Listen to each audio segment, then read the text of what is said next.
जो गोवर्धन पर्वत देवदमन श्रीनाथ जी का दर्शन कर लेता है, पृथ्वी के समस्त तीर्थों और भगवत स्वरूपों के दर्शन का फल प्राप्त हो जाता है। गंधमादन पर्वत पर तपस्या करके जो फल प्राप्त नहीं किया जा सकता, उससे करोड़ गुना फल गिरिराज जी की परिक्रमा, गिरिराज जी के दर्शन से। पर परिक्रमा करने वालों से प्रार्थना है, ये जो आधुनिकता लेकर के ब्रज में आते हो, कृपा करके ऐसी परिक्रमा दूषित मत करो। परिक्रमा लगानी है तो नंगे पैर लगाओ, जूता मोजा पहन के परिक्रमा नहीं लगाई जाती। जो 3-3, 4-4 परिक्रमा लगाते हैं वो महानुभाव कपड़ा बांधे रहते हैं, उनकी बात अलग है। आप कहो जिंदगी में दोबारा ना लगाने को मिले, इसके बाद कोई व्यसन परिक्रमा मार्ग में न करे गिरिराज जी में। जैसे हमने देखा है, स्वयं सिगरेट पी रहे हैं, मसाला खा रहे हैं, पिच पिच थूक रहे हैं, तुम्हें शर्म आनी चाहिए। तुम ब्रजमंडल भगवान की तीर्थ मंडली जहां विराजमान है गिरिराज जी में, वहां आए हो, वहां तुम थूक रहे हो, तुम्हें शर्म नहीं आ रही? एक दिन मसाला नहीं खाओगे मर जाओगे, एक दिन बीड़ी सिगरेट नहीं पियोगे मर जाओगे, एक दिन नशा नहीं करोगे तो मर जाओगे। अरे यहां मंगल में धाम में आकर ये सब गंदगी करते हो। इसलिए परिक्रमा में दाहिने थूके नहीं, मुंहते नहीं, कुल्ला न करे। दाहिनी तरफ आराध्य देवते, चाहे वृंदावन की परिक्रमा हो, चाहे गिरिराज जी की, चाहे बरसाना धाम की, और नंगे पैर लगाओ। गोवर्धन पर्वत की यात्रा करने से 1 करोड़ सोने से सींग बढ़ाकर गौ में दान करने का जो फल ऋषभ पर्वत, कूटक पर्वत, कोलक पर्वत पर है, वो गिरिराज जी की यात्रा मात्र से पूर्ण हो जाता है। ऋषिमुख, सहगिरि, देवगिरि की संपूर्ण यात्रा और पृथ्वी की पूरी परिक्रमा करने का जो फल है, उससे करोड़ गुना फल गिरिराज जी की लूट लूट करके प्रदक्षिणा करने से प्राप्त हो जाता है, अर्थात दंडवती परिक्रमा से। भविष्य काल में उसका मंगल नहीं हो सकता जो एक बार गिरिराज जी से प्रीति कर ले। जय गिरिराज महाराज।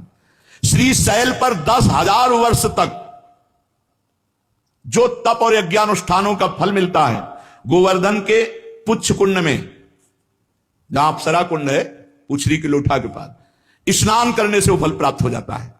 जो गोवर्धन पर्वत पर उत्तम ब्रजवासी ब्राह्मणों को पवाकर दान देता है, वह स्वर्ग चाहे तो स्वर्ग, भगवान के वैकुंठ धाम को चाहे तो वैकुंठ धाम की प्राप्ति होती। धन होए ना तो ये लाभ लेना चाहिए, भगवान के तीर्थों धामों में जाकर के भूखों को भोजन देना चाहिए, पूज्य जनों को कुछ दक्षिणा भोजन ऐसे करना चाहिए। भगवान दिए हो तो करना चाहिए। यहां 1 का लाखों भगवान देते हैं, मिलेगा, थोड़ा धैर्य रखो। समय, खेती भी बोई जाती है तो अपने समय से फलीभूत होती है। हमारे गोवर्धन पर्वत पर जो मानसी गंगा है, बहुत पवित्र है मानसी गंगा, बहुत पवित्र। अनुभव की बात कह रहा हूं, तभी बार बार हम जब गिरिराज जी की बात करेंगे तो मानसी गंगा की बात करेंगे। सैकड़ों राजसूय यज्ञ करने वाला उतना पवित्र नहीं हो सकता जितना मानसी गंगा में स्नान करने से गिरिराज जी का दर्शन स्पर्श महान पुण्यात्मा को प्राप्त होता है। यदि आपको विश्वास ना हो तो देखो, मैं महापापी हूं, गोवर्धन की शिला स्पर्श मात्र से मैंने भगवान श्री कृष्ण के स्वरूप को प्राप्त कर लिया। अब देखो परिक्रमा लगा रहे हैं, चबा रहे हैं, खा रहे हैं, भुट्टा खा रहे हैं। अरे 21 किलोमीटर है गिरिराज जी महाराज। प्रारंभ करने के पहले कुछ पा लो, बीच में प्यास लगे तो जल ले लो, और जिससे जल पियो उसको ₹1-2 भेंट दे दो। जो यहाँ की पद्धति, ऐसे नहीं कि प्याऊ में ऐसे पिया नहीं, एक किसी का प्रतिग्रह यहां मत ब्रजमंडल में स्वीकार करो। अगर पानी पियो तो ₹2-4 दे दिया उनको, और फिर परिक्रमा लगाओ मौन होकर। ये प्रपंच की बातें करते, परिक्रमा में सब तुम्हें हृदय की ग्रंथि खोल ली है। प्रपंच की देखो ना, दुनिया की बातें। अरे भगवान के धाम में आकर आप सोचो, यहां सुगंध फैलानी चाहिए कि दुर्गंध? बीड़ी, सिगरेट, तंबाकू, पान मसाला, शराब, ये सब भैया बाहर छोड़ो ब्रज 84 कोस के। यहां आओ तो कमाओ, भगवान का पुण्य मंगलमय धाम का आनंद प्राप्त करो। गोवर्धन महाराज में जो कष्ट सहा जाता है वो बड़े बड़े पापों का नाश करता है, बड़े बड़े पापों। अरे ये कमाई की जगह है।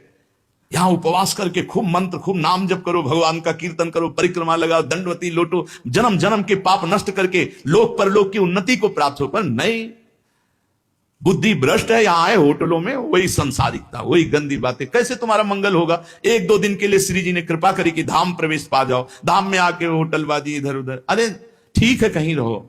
घर गृहस्थी के जितने खेल है संसार में, जीवन भर खेलोगे भाई। धाम आए हो, भगवान के तीर्थ जाओ, नियम संयम से रहो। कम से कम 2-4 दिन जो आए हो ब्रह्मचर्य से रहो, पवित्र आहार कर। 1 दिन उपवास जरूर करना चाहिए।